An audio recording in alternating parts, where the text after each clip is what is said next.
Good morning, students. Today let us learn about verbs. You all know what is a verb. What is a verb?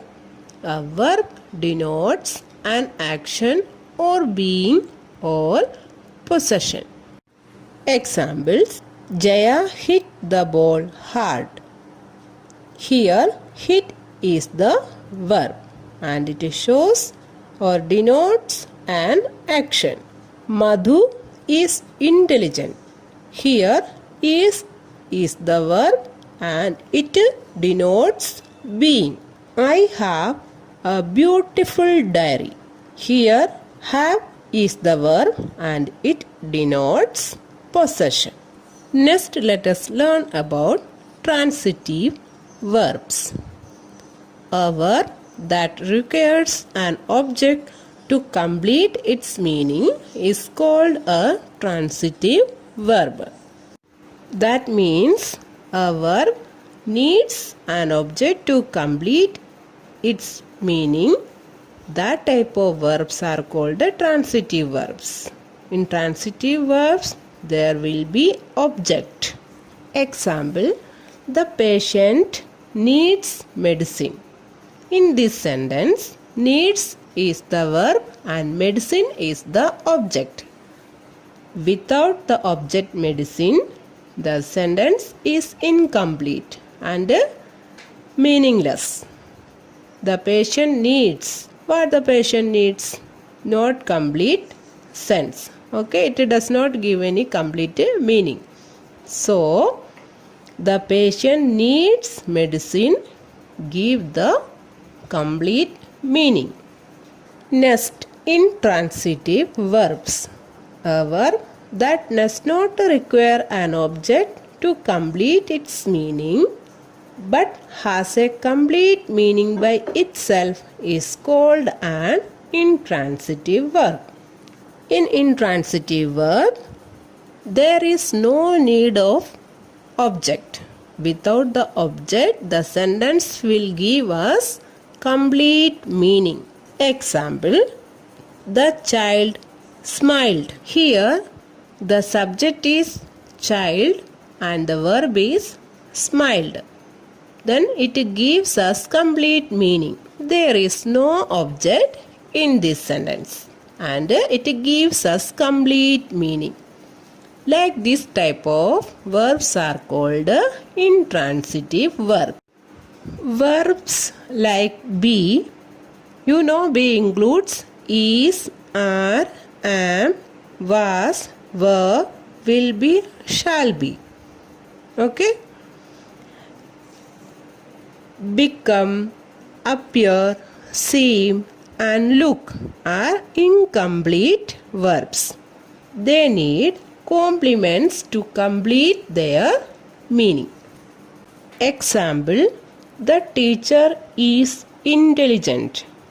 Here, is the verb, but intelligent is not an object. Intelligent is a complement here. The verbs show neither action nor possession are called incomplete verbs, denotes being. More examples for incomplete verbs are: the bus is late. The teacher looked angry. Here, late and angry are not objects. They are complements. Verbs denoting action or possession must have objects, but incomplete verbs do not have objects. They have complements. Verbs that require not an object but some other words or word to make complete sense are called incomplete verbs. Next, direct and indirect objects. Transitive verbs can have two types of objects: direct object and indirect object. Let us learn what is direct object. A noun or pronoun that directly receives the action denoted by the verb in a sentence is called a direct object. And indirect object means a noun or pronoun that receives the direct object is called a indirect object. No need of getting any confusion, it is very easy. Let us take one example. Mr. Hussain bought Akram an iPod. Then we can ask a question. What bottle? The answer is iPod. Then that is the direct object. The answer to the what question is the direct object. Okay? Who received the iPod? Who received the iPod? Akram. So, let us take one more example. Dr. Singh taught us science. Taught what? Science. So, direct object is science. Taught to whom? Taught us. So, us is the indirect object. So, we can conclude that the answer to the whom question is the indirect object. Okay.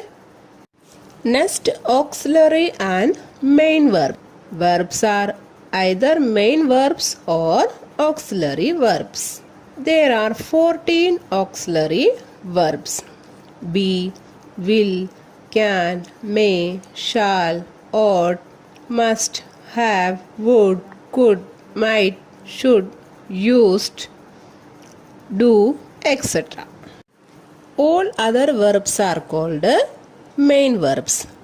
You know, be includes is, am, are, was, were, will be and shall be.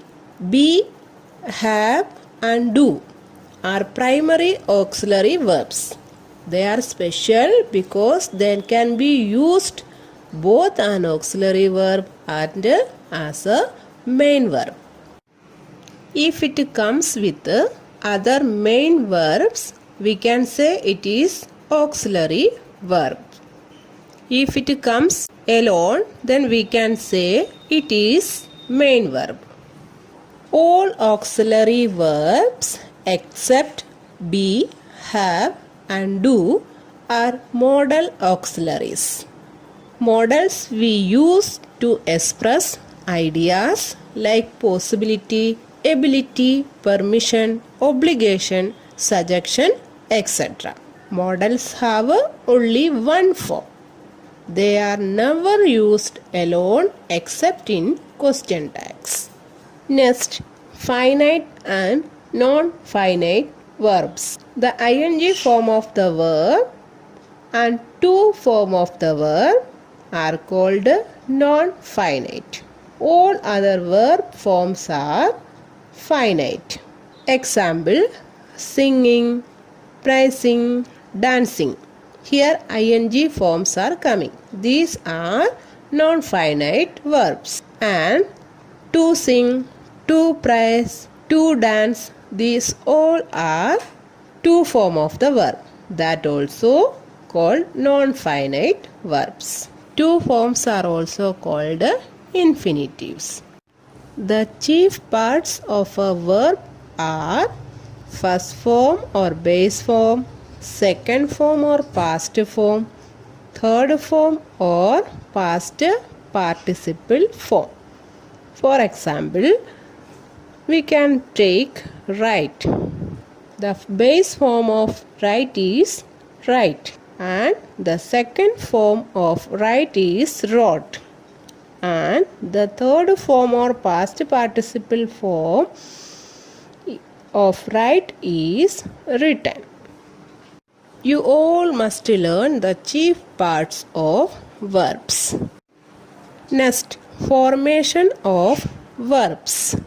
We can form verbs from nouns and from adjectives by adding prefix or suffix. Example, courage. By using the prefix en, we can form verb encourage. Large. By using the prefix en, enlarge. Like using suffix en, we can also form verbs. Broad.